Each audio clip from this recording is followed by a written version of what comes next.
and welcome to this segment of TET on the Go.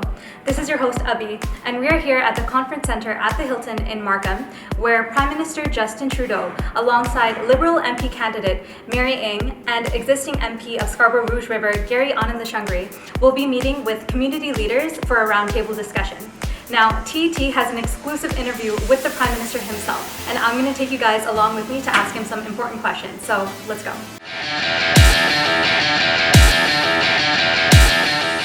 Hello everyone. I have with me here today Prime Minister Justin Trudeau.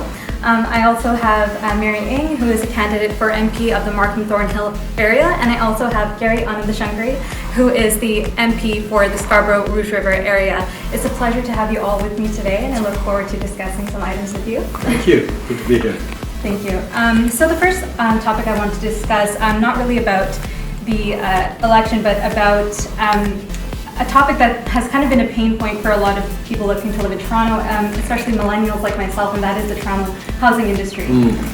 So I know that there has been an $11 billion investment that's been put towards a national housing strategy, which is great news. I was just wondering if maybe you could speak to how that will be used to ensure that we do have access to affordable housing in Toronto.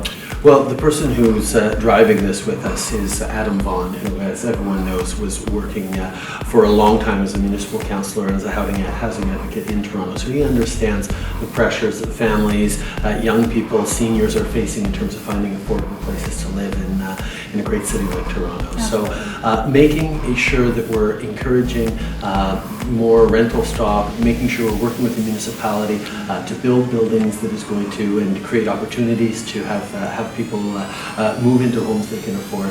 This is part of the big challenge, and for too long the federal government hasn't been involved in housing. It's left it all up to provinces and municipalities, and that's why the municipalities, mayors from across the country are so excited about this leadership we're showing and this real investment. It's going to make it easier for people to afford places to live in the city. That's great to hear. I know that the federal budget is focused on strengthening the middle class here in Canada, and Mary, you have also voiced that one of your priorities, if elected MP of Markham Thornhill, will be to strengthen the middle class. I was wondering how Prime Minister Trudeau and yourself will be working together to ensure that that happens. Well, first off, one of the first things we did when we took office was lower taxes for the middle class and raise them on the wealthiest 1%, so that we can put money in the pockets of people who are actually making a difference and need the support. Second thing we did was we brought in the Canada Child Benefit, which helps 9 out of 10 families that need it. And actually just in the GTA is helping 800,000 kids, giving their families more money every month, tax-free for groceries, for school supplies, for whatever it needs. But on top of that, Mary's arriving at an exciting time if she gets elected, which we certainly hope she will, because we've made historic investments in childcare. Making sure that there are affordable childcare spaces across the country is something the federal government is re-engaging in, and I know it will help women enter the workforce. It will help women continue to contribute to their communities while raising their families.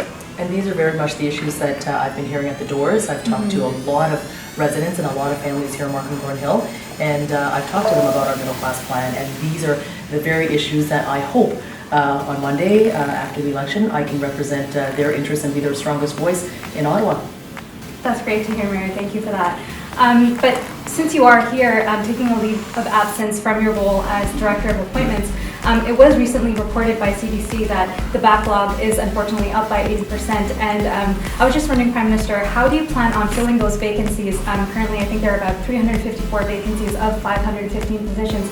What's your plan on filling those vacancies and ensuring that the negative impact that there could potentially be to services to Canadians? When we took office, one of the commitments we made is to have a government that looks more like cabinet, more like Canada. And certainly, in appointing a gender-balanced cabinet, we showcase that we understand that having more women in positions of power leads to better governance. It's not just the right thing to do. Making sure that appointments reflect the full diversity of the country from various communities is a challenge, because the previous government did nothing on that. They really focused on putting their friends in positions of power, and we wanted to put together a truly independent appointments-based process, and that required changing the system. It required empowering the civil service to do, reaching out to communities, to people who didn't think that they could apply for government jobs and get it. So we're in the process of transforming the way government does appointments, so it's more independent, more merit-based, and not based on who you know and how you're connected. So this is taking time to do, but we've made tremendous historic appointments that are making a huge difference in how government functions and how our country is reflected in positions of people of authority. And I was really, really lucky to have someone with Mary's experience in politics and her understanding of important diversity issues to be able to weigh in on that. A file very important that I worked on, and as the Prime Minister said, it was humbling to be able to do the work that put in a truly transparent, open, merit-based appointment process, and ensuring that there are Canadians across the country, who have access to it. So, but that was my work before embarking on this, and now it is very much, speaking to the people of Markham Thornhill, but Cabinet makes those decisions, and I trust I am one person, and the Cabinet of this country, have ably continued, obviously continued that work. That's wonderful. And it is great to see you here, Prime Minister, supporting a woman, not just a woman, but a woman of color. As we know, inclusion and gender equality is really important. Perhaps you could speak a little bit more on your take on that and the importance of women leadership, considering the fact that currently there are only 30% of women in an MP position. Well, actually, we're really proud that in this series of by-elections, there's 5 by-elections across the country. We have 4 great women candidates for the Liberal Party in those 5 by-elections. So, to replace 5 men who were leaving their seats.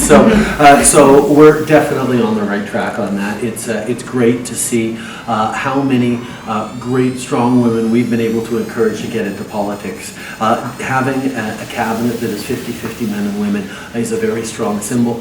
But we need to get more MPs who are women. So the fact that Mary has dedicated herself to being a strong voice for the community of Markham Thornhill is really to her credit, but also to the credit of a political system that is focusing on understanding that getting more women into politics isn't just the right thing to do or a nice thing to do. It actually leads to better leadership, better governance. And it's the same in business. We see that businesses with women leadership, with women on boards significantly represented, are making better decisions. And that's a change that we're encouraging, and hopefully it's going to make a huge difference in my kids' lives. Oh, absolutely. Thank you so much for that. Last but not least, I'm sure you know that you are extremely well loved within the Thummel community, and your Pongal wishes that you gave to us earlier were extremely well received. Our Thummel New Year is actually just around the corner. On the 13th, right? Exactly.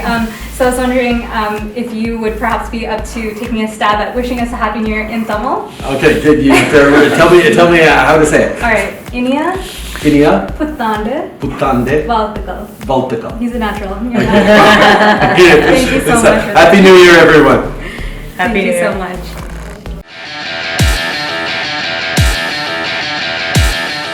Thank you so much for joining me on today's episode of TET on the Go.